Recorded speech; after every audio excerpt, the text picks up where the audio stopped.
I'm Bill Miller. The sixth year that I've done this, I really enjoy doing the CEO Insights.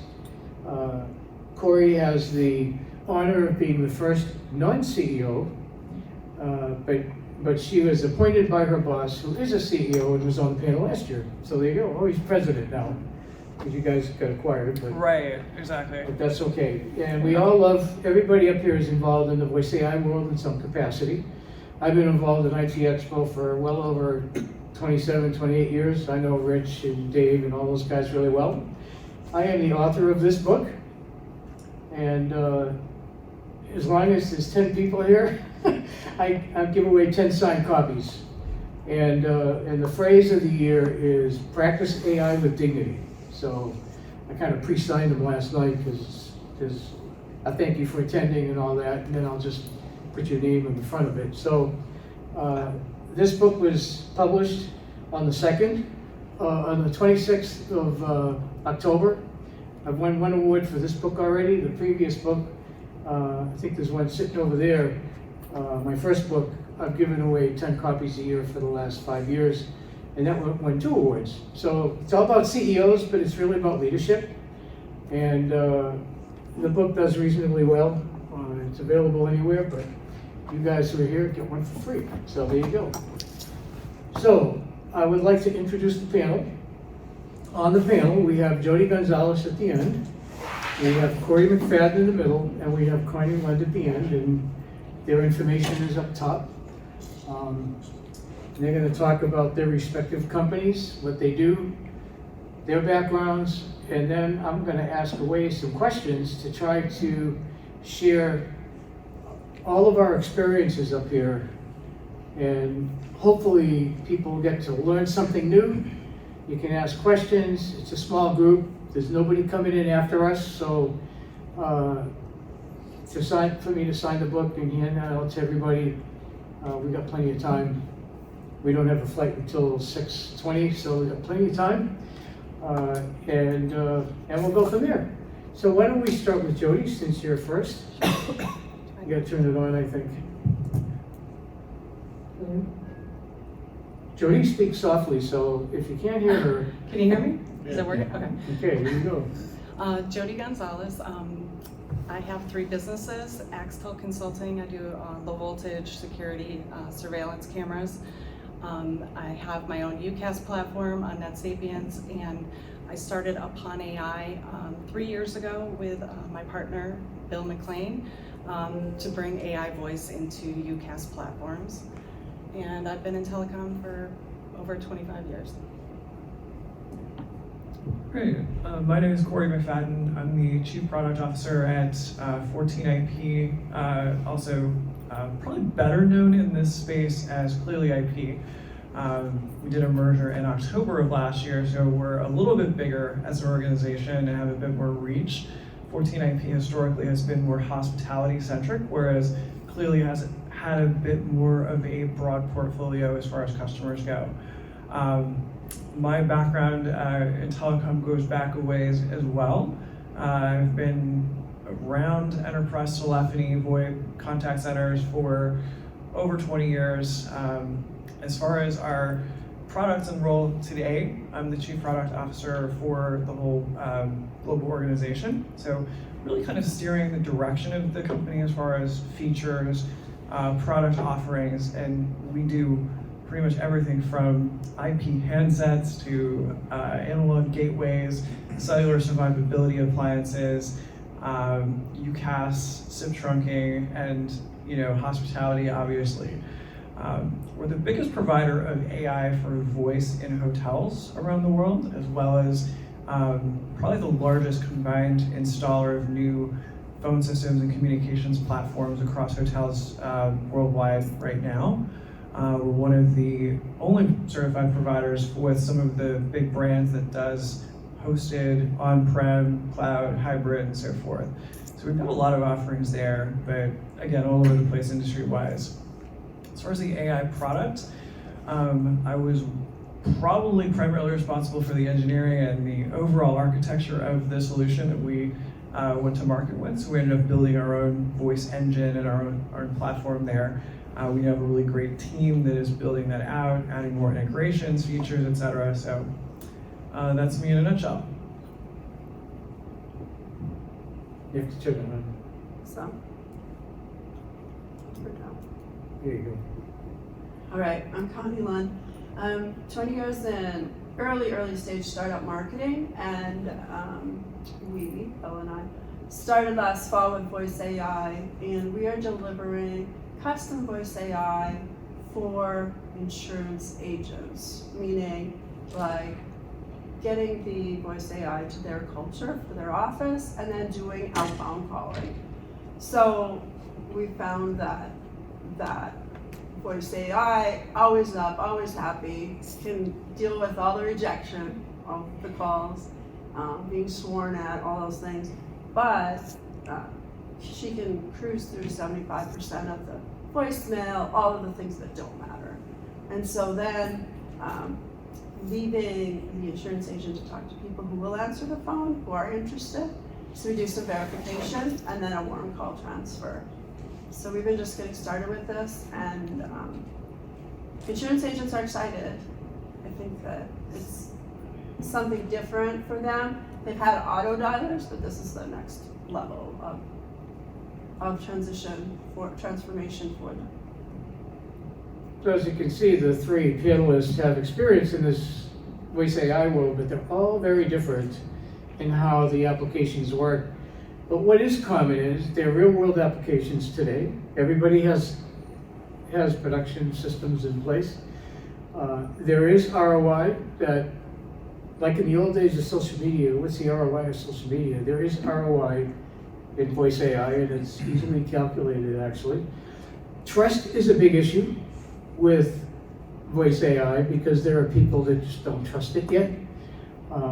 There are people that do, and they do right away. But that's an interesting thing we'd like to talk about. And then this scaling, when you start to add more locations, when you start to add more capabilities and features, scaling across multiple sites, multiple branches, or just multiple hotels in Corey's case, it's just a whole different ballgame with different sets of issues. So we're gonna start going down that path. I hope that covers it for everybody, but it is quite interesting because if you do Google Alerts from Voice AI or you read whatever, there's all kinds of Voice AI stuff out there. I mean, there's a gazillion different applications that are out there. And so we're focused here on these three companies right now. So, and since I get to build a panel, I had the opportunity to put Zaboom on here with Connie. Connie and I are the only two employees and co-founders of the company. So I was able to put myself and our new company on here without searching for another CEO, although that would have been easy to fill, actually. So let's get started a little bit. Since we were here last year, let's just kind of take over the last 12 months. A lot of things have happened with both Upon AI and clearly IP, 14 IP. Let's just look at the last year. And in the last year, what type of application has come to your company that you knew wasn't a good fit? How do you determine that this isn't going to work for us? And Jody, you can be first, because I think you were first on my list. With Upon AI implementations, is there something that you didn't feel was the right application, wasn't safe, or whatever it was, people didn't trust, maybe it was bidirectional, but can you share something there? Sure. You know, we do primarily inbound AI, but we have had requests for outbound. On one particular case that we, decided, yes, it's a go, would be like a medical facility doing appointment confirmations. We know that they have consent from the client, so we felt secure to move forward with that outbound agent. On another outbound request, it was a company that came and they had bought a marketing list for clients that are relocating in a couple months. I think everyone's seen those type of lists, and people are not giving consent to be contacted, and You know, we've been through that before where an outbound agent was actually flagged by the FCC. And they're getting clever now. They are actually setting up their own AI agents to take calls, putting, you know, the number on the do not call registry. So we got the recording, and our AI called their AI, and he said, I did not give consent for this call. So I knew that my client was busted. He clearly did not have consent. So that second time, I said, nope, we're not messing with that type of outbound agent. Okay. Does anybody do outbound calling here with voice AI? Anybody? Okay, nobody. That's interesting. Okay, so Corey, your question is different. Unless you want to make a comment. Oh, that's fine. Yeah. Go ahead, you want to make a comment? Well, no, I mean, I'll just kind of echo the same thing. We don't have a ton of outbound requests from folks, but you know, they tend to be more on the outbound appointment confirmation and other kind of existing relationship stuff. We don't actively promote outbound as a feature at the moment, but when we do, obviously, there's a lot of regulatory concerns and you know, considerations there.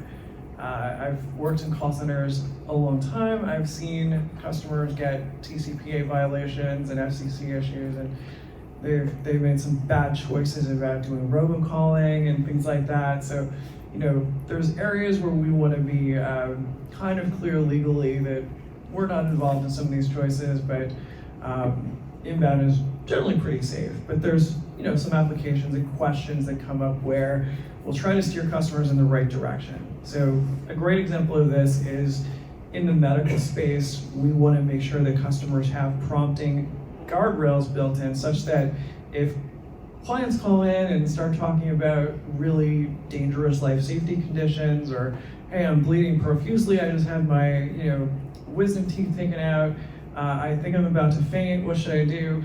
You know, instead of trying to provide some kind of answer from its index of information, it will try to steer the caller towards calling 911 and doing the right thing.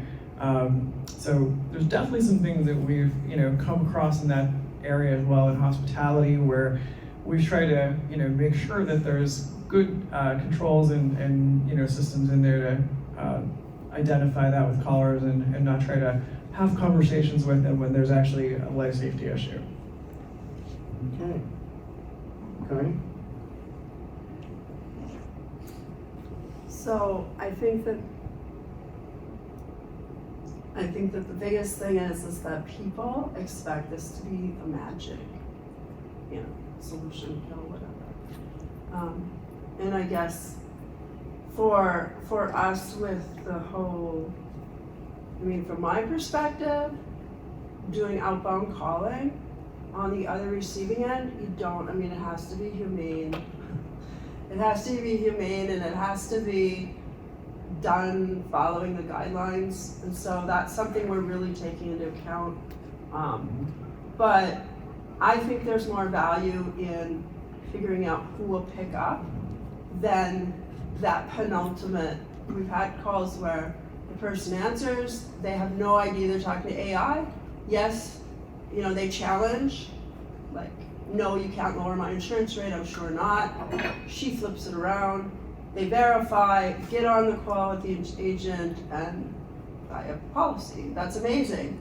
But the majority are in the middle, where if you can get people to answer. And I'm kind of shocked at how much these people call, like 2 or 3 times a day, 10 times. It's like, anyway, but. So I think that that's something that we as vendors have to moderate or manage, and like, just anyway. But yeah, we took the hard path of outbound. For sure. So I've created the contracts that we have. First of all, you have to get authorization. We represent very large companies, and you get flagged by the phone companies, whoever the telecom providers are.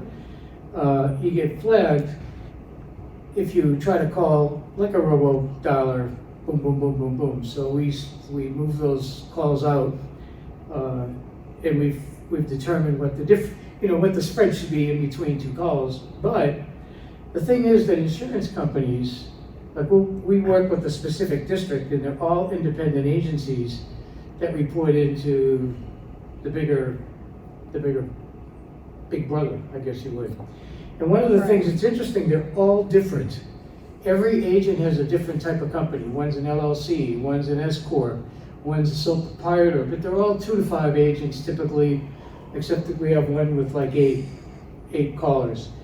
And what's interesting is, if you follow the TCPA rules on an ongoing basis, and they buy all the leads. The leads have to be opt-in. If they buy old leads, they have to go back to the lead company, because we get age leads, they pay pennies for these things. They have to get them certified, or we won't call them. So that's the key, is that you have to work together with the client on outbound side. It works great for so many different reasons. As Connie started to say, is we've learned what all those reasons are over the last several months. It's easy. We got a tier 1 insurance company that we're working with. There's 2 of them. They're both actually tier 1s. But the thing that's interesting is they're all independents, and you just need to follow the rules. The only inbound that we're doing is when people miss a call, they call back. Yeah. I missed a call from this number. Who is it? So we have to have at least one inbound agent that handles those incoming calls. 15-20% of the calls people call back. It's really weird. I didn't expect that, but that's what we've learned. Anyway, so that's good. A little bit different for each of us. Inbound gets very different. So, all right. So the next question really is for Jody. You have probably I don't know between you two who has the most customers, but you have a lot of customers in the last 3 years. You and Bill have been able to pull together, and Sean, have been able to pull together a fair amount of customers. What use cases deliver the fastest ROI? So obviously, AI voice is new to so many people. So, they don't know what they don't know. So the easiest implementation in ROI is like missed calls, call overflow, even night service. Customers want an immediate, call answer. They don't want to sit on hold any longer. So, immediately an ROI would be for missed calls, call overflow, replacement of answering services. I guess over time too, being able to integrate that AI agent into their systems, either CRM platform, ticketing system, and then routing the calls to the appropriate person.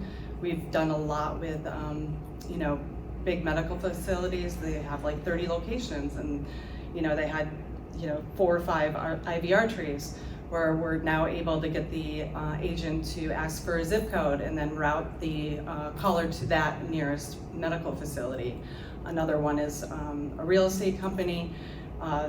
Client calls and says, I'm looking for a home in Orlando, transfers to the real estate agent in Orlando based on the location. So, saving time and less frustration for the client when they're calling in to be directed and get the right person on the call. Okay. Corey, what do you see in the hospitality part for the same type of question? Yeah, it's a great question. I think across hospitality, we have, a couple hundred hotel locations around the world. And, it kind of boils into a couple of categories. We have calls that otherwise are gonna just ring and ring and ring. I don't know how many of you have ever been in a hotel where you've tried to call for room service and you've had to sit on hold for 5 minutes or 10 minutes and lose your mind. It's not just that, ROI is the case, because, sometimes we just can't find people to staff these positions to take calls. So taking room service orders, answering questions from a front desk perspective, facilitating delivery of towels and other sorts of things in hospitality. And then our other offering from an AI receptionist perspective integrates natively with our PBX platform. So, if you want to take callers and give them a better experience than the traditional IVR solution, historically you've had to have agents, right? and you had to have well-trained agents to give customers a consistent experience. So an AI receptionist kind of steps up and does this thing where 24 hours a day, you have that same consistent persona, the same knowledge, the same customer experience. So if you can train it well, give it good knowledge, good integrations, you can deliver a really good, consistent experience. And not only does that reduce the cost of servicing those calls with customers, but those that would otherwise sit on hold, abandon, call a competitor, you can at least get some engagement and hopefully either give them first call resolution with answers to questions or an integrated response, or get them transferred to human and keep them engaged. So we're seeing a lot of good success across all of our markets and footprints with it. I don't know if you guys do Hilton, but they're pretty good. I called this morning to see if they offered printing services, and I got the AI agent. She explained to me that they don't have an office or a business office, but I could go down and use the printer, which I thought was pretty cool. And if you've ever booked with Hilton, they actually use voices from, I'm from Georgia, so they have like a southern accent. And it took me a few minutes. Me doing AI, it took me a few minutes to realize it was not a human. Yeah, it's actually us. We have a team of 8 people that does onboarding and kind of white glove setup for a lot of these properties, so that they can really kind of fine-tune the experience and do a good job servicing callers. For our AI receptionists, we've tried to make that self-service. So pretty much any customer can go in, upload some basic information, automatically transfer people to internal destinations, sort callers, all that kind of stuff. But for the hotel experience, there's just so much stuff that we want to make sure we can text callers. So if you ask me about spa treatments or the restaurant or something, we'll make sure to offer to text you information. If you're driving to a location, instead of trying to give you directions or read the address, we'll just say, hey, do you want us to text you a directions link?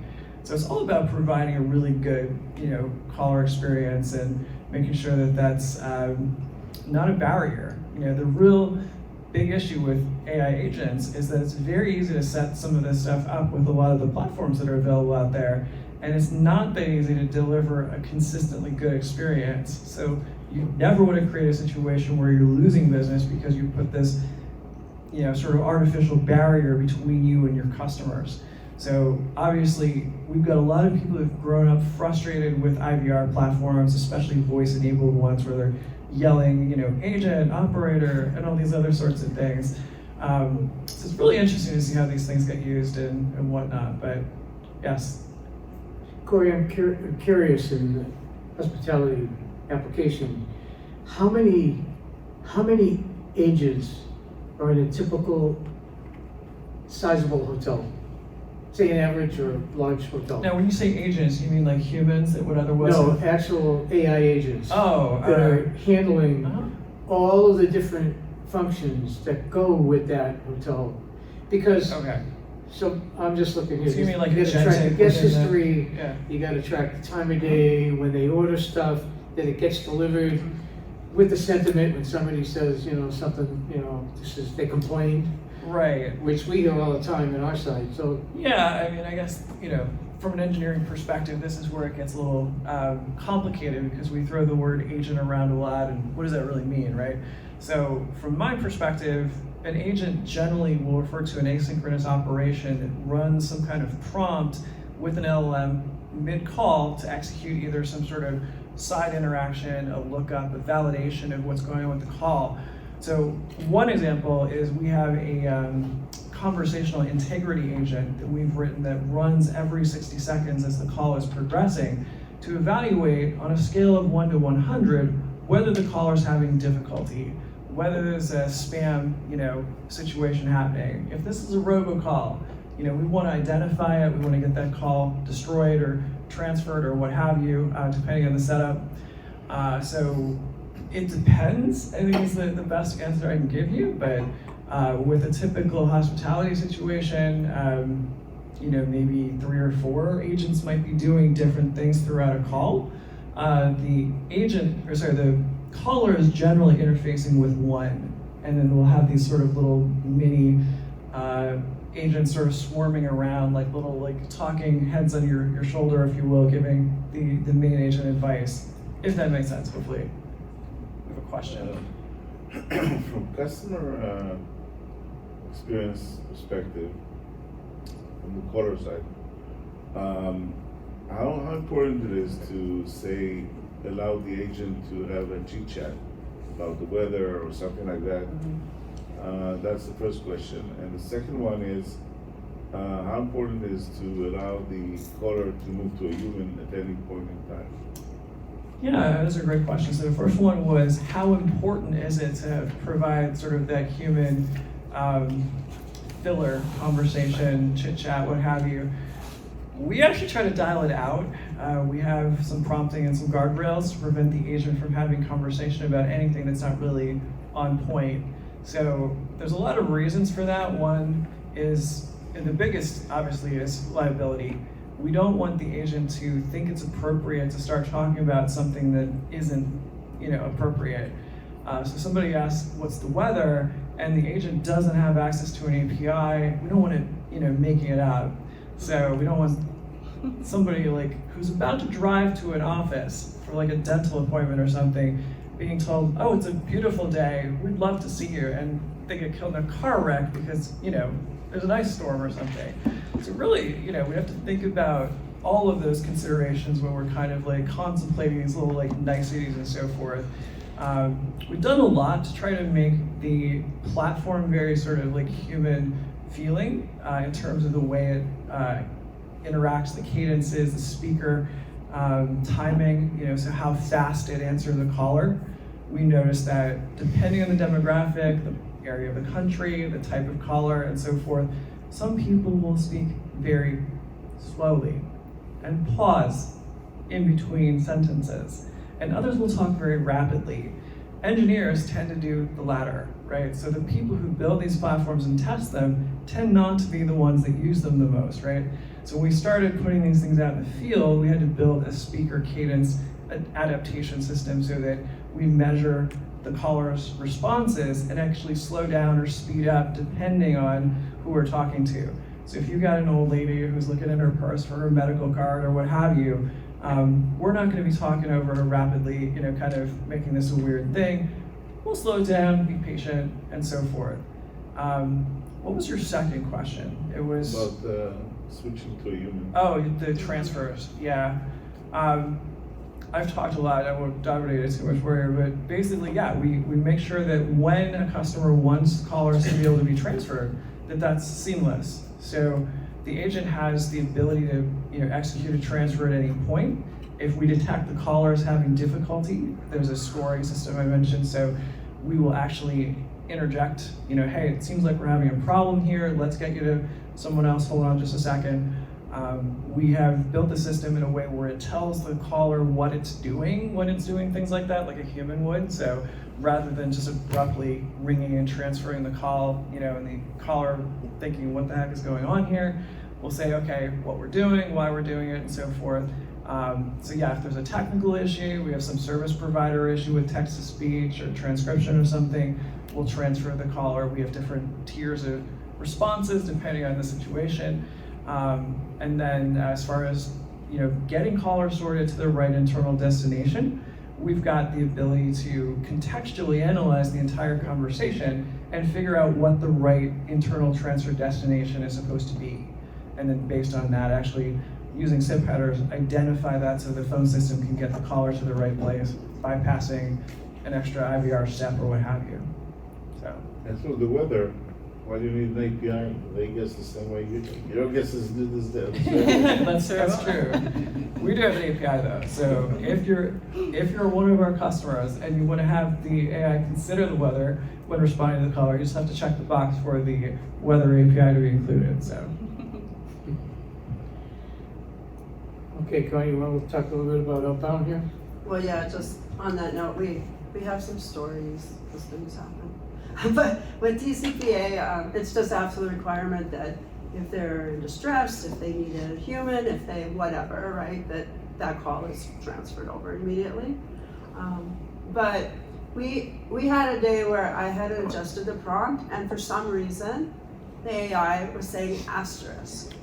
It wasn't good, but so this guy that she was calling was apparently into AI, And he's like, you're in a loop. You can't get out of this, right? Until I hang up. And she slipped into this, well, okay, I'm here, you're here, let's talk about what's your hobby or what are you interested in. And they talked about some random things for 20 minutes that were really deep, like strange, like, I don't know if it's Tolkien or whatever odd thing, but she handled it very well. He had her hostage, and that man's name, I thought about reaching, and I'm like, don't, that was just too weird, but anyway. So we have some strange, like, just experiences with that kind of thing, but, and then there's one guy who, I'm gonna kill you. So, and people swear too, but we're calling about insurance, granted there's that, so, but anyway. So when they swear, don't you swear back? No, Prompted she's very, no, we don't. There's some liability issues with that. I wouldn't advise it. She's very, the worst is so we take on old leads to start with, and so they're dead sometimes. Like the person we're calling is deceased, and she gets immediately really empathetic, which is nice. But all of these people have opted in, and everyone has asked for an insurance quote at some point in the past. So I don't know if you've ever done that yourself. You want an insurance quote because you're moving or you're getting a new car, and you fill out the equivalent of a bingo card on the web. It depends on how many people that the lead companies sell to. It could be 4, 8, 16. And by the way, it's no different in the VoIP world. I know that back in the old Digium days, for example, when we acquired Switchbox, they were buying leads. We didn't buy leads at Digium. We didn't have to. They just kept coming in. But Switchbox was buying leads, and you pay a lot of money for leads that only go to like 2 or 4 VoIP providers. But you don't pay squat if it goes to 16 or 24. Well, the insurance business is the same. But every lead has been opted in, but it's hard with the age leads because if they're 2, 3, 4 years or more out, people don't remember. They just don't. Yeah, they ask for insurance quotes sometime, but you know, it's all about timing. And sometimes we get that gem and close them on the first call. That's happened to us. So the agents love this concept, and we are in the minority. A lot of people don't want to go down the path of fighting with the FCC or chasing TCPA, and these guys can build big businesses without having to do that. They really can. They can afford to say no. For us, it's been a great deal because we're a small bootstrap team, and we found a niche that nobody really wants to play in, and it's ours for the taking. All we have to do is deliver what works. And it does work. It's quite interesting. Some people love to talk to the AI. Mm-hmm. The older people, actually people my age, I'm the oldest one around here, people my age don't even know they're talking to an AI, trust me, they just have no clue. They talk to the person like they're a person. And then when the information is collected, because they're interested, they get transferred to an agent. And it just comes right to the agent like any CRM comes to sale. So it's pretty cool actually. It works quite nicely. All right, so let's see. We got the next one. So do either of you at Upon AI or at 14IP, do you have to do pilots or beta tests before people go to production? Yes. How long is a typical pilot for both of you? Jody, you start. So I always tell my clients that I want them to test the agent for at least 2 weeks. They don't. That's the hardest part of getting them to test it and test it. I mean, I deployed one last week and they said they tested it, and then I'm here, panic, oh, it didn't transfer to the right person. I'm like, did you ever test that aspect of it? They didn't, so I really have to put pressure on, but at least 2 weeks if it's a more complicated agent where we're doing a lot of integrations and we have to see the data and see if it's, going to the right place. Longer, but at least 2 weeks. Okay, Court? Yeah, that's a great one. I would say, with enterprise customers, it's just like that, where we've had, bigger integration needs. They've had a lot more concerns about how things are working. So typically, we'll see them deploy it at either, like one location probably for maybe a month, and then, pull the trigger of rolling it out nationally sort of after that. For the small customers that are doing like self-service through our portal, setting it up themselves, I mean, it's kind of hard for us to police that and encourage them to be more vigilant from a testing perspective. We certainly encourage it. But what we've done is make sure that there's some protections in place such that you're unlikely to create a scenario where customers are dead-ended. They're always going to be able to be transferred if they're having difficulty. If they don't know where to transfer them, we'll at least send them to the same place on the SIP trunk that the call would have otherwise gone to if you called the main number before the AI assistant existed. So it's part of our trunking platform. It sort of sits in front of your PBX and your SIP trunk. So it integrates pretty seamlessly in that way, and transfers are pretty native there. You don't transfer through the PSTN or try to avoid that? So the question is, do we transfer through the PSTN or try to avoid it? We offer the option of configuring external numbers for transfer points if you have them. So if someone calls, let's say, branch 1 and they need to be talking to branch 2, that is very easy to do. We can put a full E164 number in as a transfer destination, but otherwise, no, it's SIP trunk to the PBX. Yeah, same with us. I mean, SIP URI even transfers as well, because we could do trunk or extension, but we register an extension on your PBX. I don't care if you're using a 3CX, NetSapiens, Ring Central. We integrate, through that. Our agent sits on your PBX as like a cell phone. So now we have visibility of all your internal extensions, all of your call queues, for the SIP URI transfer back. And your system is you developed your system, the agent, and that where's that lives? AWS, and then we have our SBC in AWS as well. And for every customer, do you have to do programming or So configuration? we do it with authentication. So we would get the credentials, all your gateways that you send the calls from. We register, stick an agent on there, and now you can call through a DID to the agent, or if you sitting on the PBX, you can dial the extension to test it. Are you the same? AWS? No, we have our own platform that we've built in-house, and it sits within our data center footprint. So if customers are regulated, they have HIPAA, PCI, or other regulatory compliance standards they're concerned with putting things out in the cloud, we have local LLMs, local text-to-speech and transcription options, so we can keep things completely sandboxed or segregated, however you want to put it.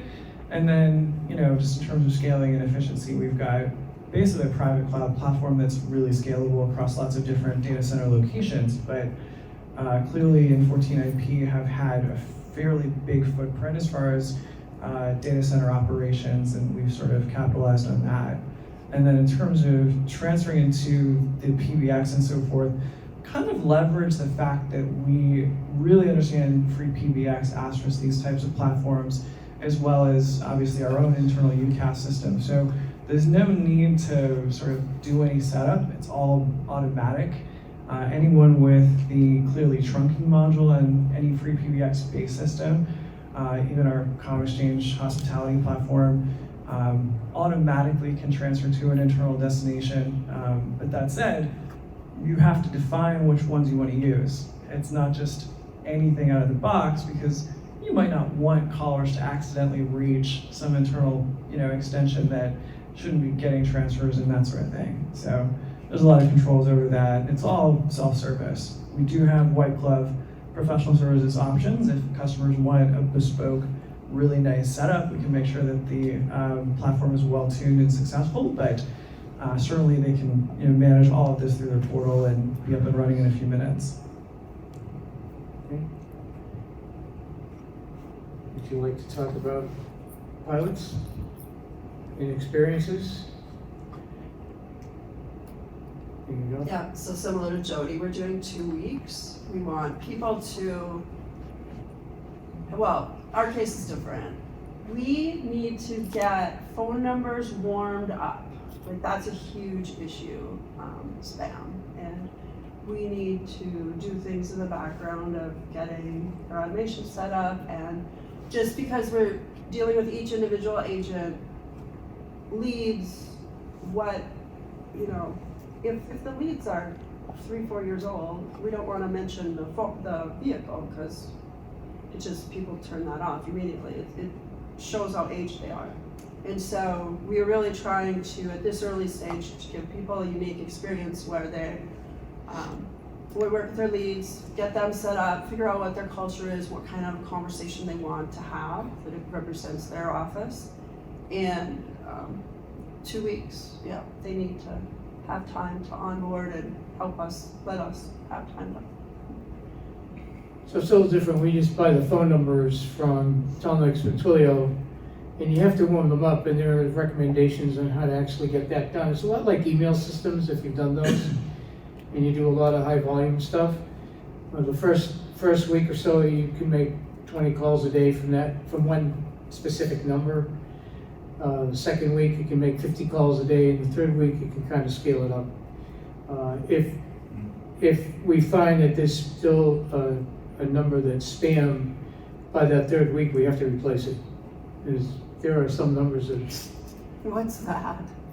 oh, that's interesting. I think it's motion sense, so nobody's moved in a Nobody's minute, moved. so that's what it is. Maybe it's I don't know, We're that's not gonna watch interesting. a movie. Yep. There you got it. There Thank we you go. for All right. helping us there. Yeah. That's interesting, isn't it? Yeah. We all stand in one place, everybody. Okay, so anyway, one of the things I was hoping, if anyone was thinking about a project, that they could have like a 90-day plan leaving this session. So let's talk about 90 days. If a client gave you, a big client gave you 90 days to do a pilot and prove the voice AI value, what metrics or KPIs would you use to prove the ROI and the value? And you can add scaling and trust if you want, anything, is how it relates to you. And then when that 90 days is up, you can say, okay, sign here for the big deal, right? Because you've showed them the products, the services, the capabilities of the company. And 90 days is a long time in this world. That's why I asked first about how long is your pilot, right? And for someone to say, no, we're not moving forward, A, tell us if that's happened, but B, if you have 90 days, what would those metrics and KPIs look like? Sure. You know, I always tell our clients, you know, baby steps. Let's start with something simple. We had a nursing home client come to us, and they wanted a full-blown sales agent that would be like replacing somebody that answers their sales calls and getting all the information and promoting them and giving pricing. It was pretty complex. It was a pretty big build price. So I said, no, listen, let me put this in place just to route your calls. They were having a very high turnover for the receptionist. She didn't know how to use the phone, so it was frustrating her that she couldn't transfer to the right people and calls were dropping. So, you know, we put it in place, and, you know, our dashboard has a lot of metrics on it, so it's going to give you the abandon rate, transfers, how many transfers were successful, and then we can build in, I think, like your platform, quality assurance. So we could say, was this call successful, and these are the reasons or the metrics that we would deem them successful. So the client can log in, they can see all those metrics.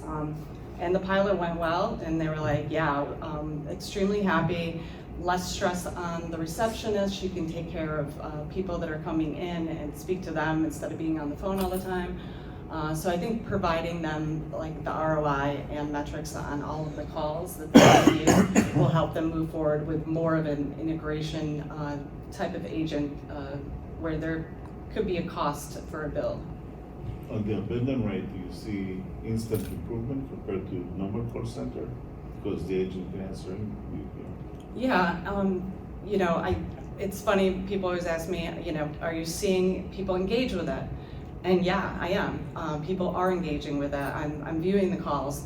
I know you mentioned like older generation. Well, the younger generation, I have an 18-year-old, I think she would prefer to speak to an AI agent than a human, like, definitely. So I think you're seeing people more engaged, and mostly if they're able to answer a question and they're like, oh, okay, this isn't just a simple,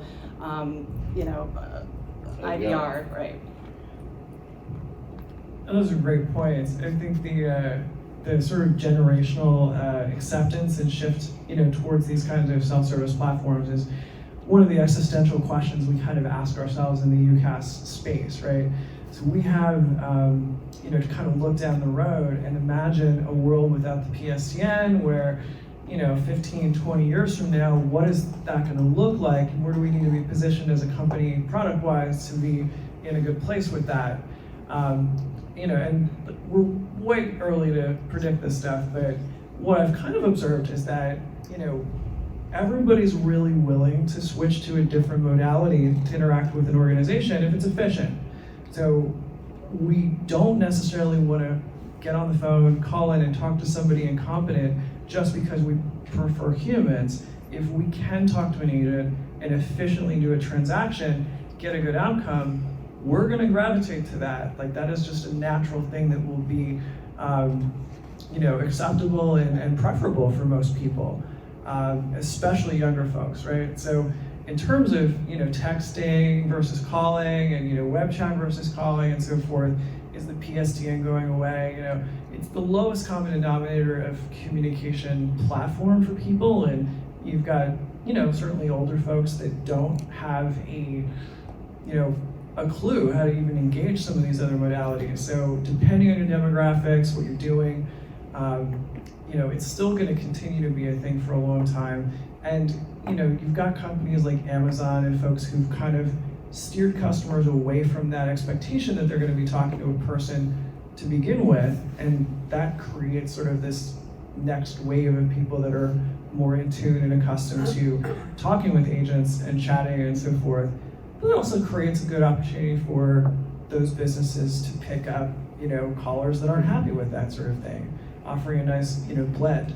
So transferring and so forth. You asked about abandonment rates. It's hard to measure because it's a bit apples and oranges, right? So folks calling in and talking to an AI agent as a receptionist, they're kind of like not really in a call center queue scenario quite yet. So if they were to hang up mid-call with an agent, that's an issue, obviously, in terms of, metrics for success and so forth.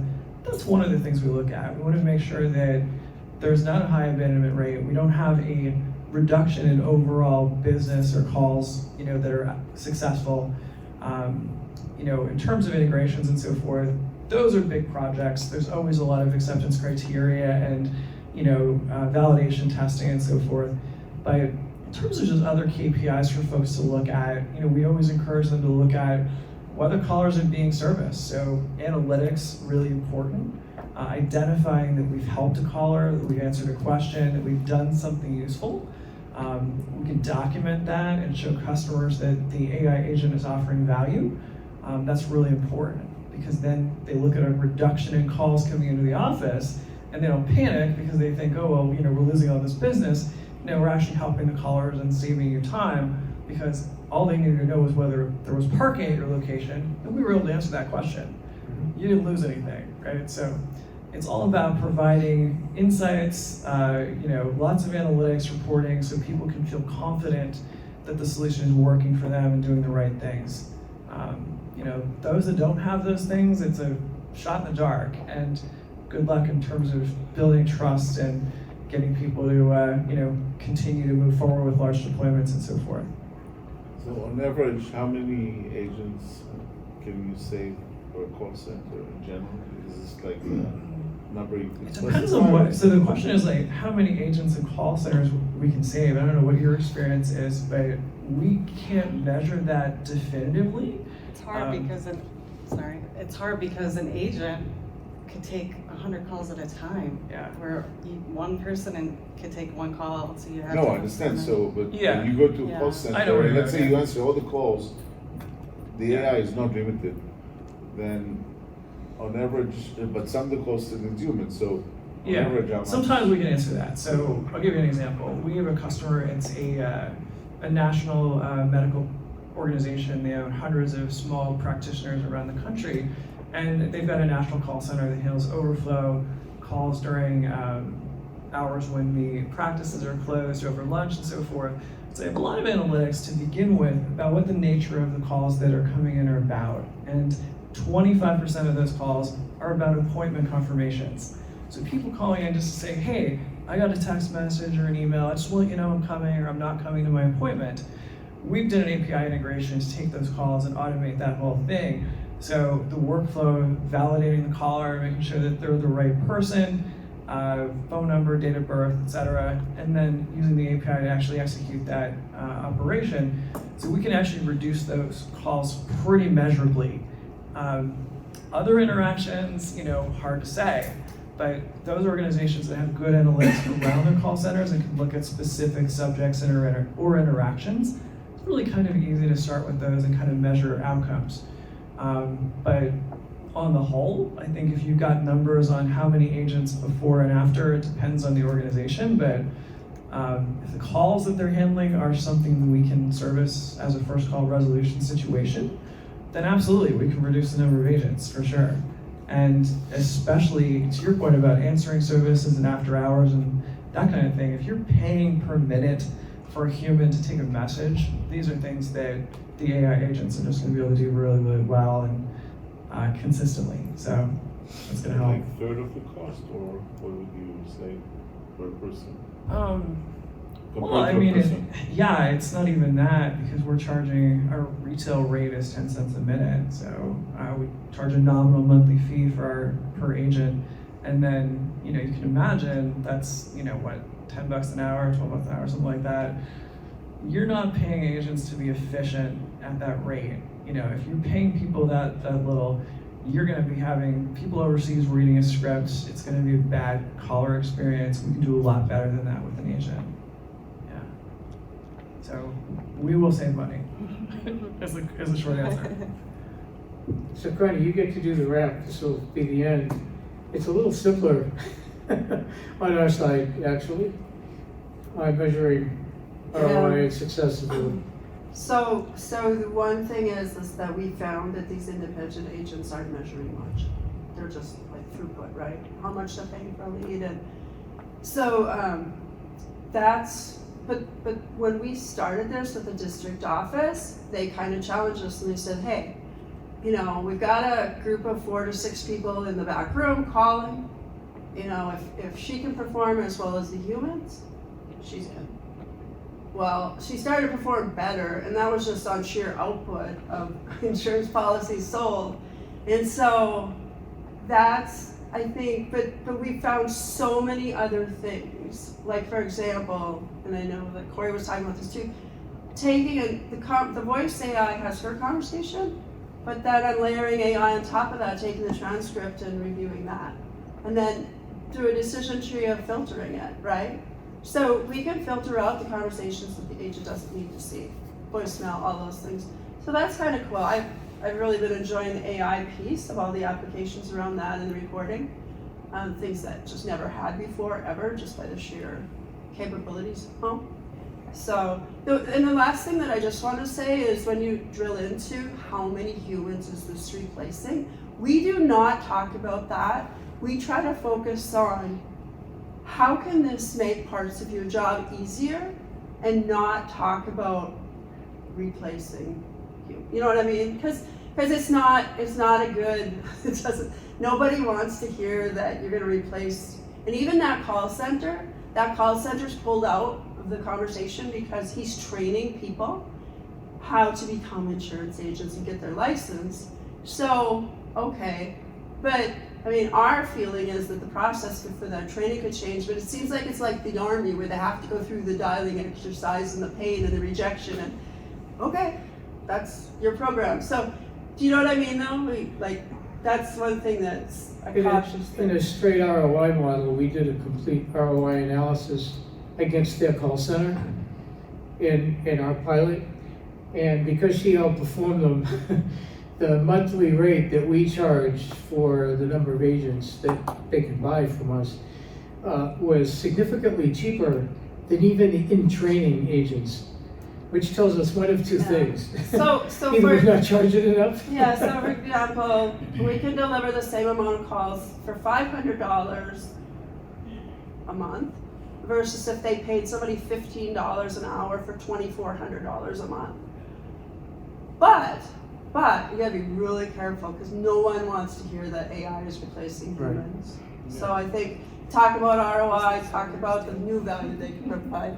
And you run into a I little. said business owners do sometimes. Well, it Okay. depends on who you're talking to. That is correct. Rely on attrition. That can. Attrition, yeah. in We the just call have to be center. careful on Yeah. our side. Oh, it's Every true. model's different. I like to remind people how hard it is to recruit agents and train them and get them and so forth. And, you know, I don't like talk about it directly, but I think everybody mentally gets there when they realize it's not just about necessarily replacing people, it's about staffing in the first place and getting enough people to do the job. That hotel example, you know, with the room service situation is real. Like, it happened to me last year. I was at some conference and I had like 2 hours between things and I didn't have time to go anywhere.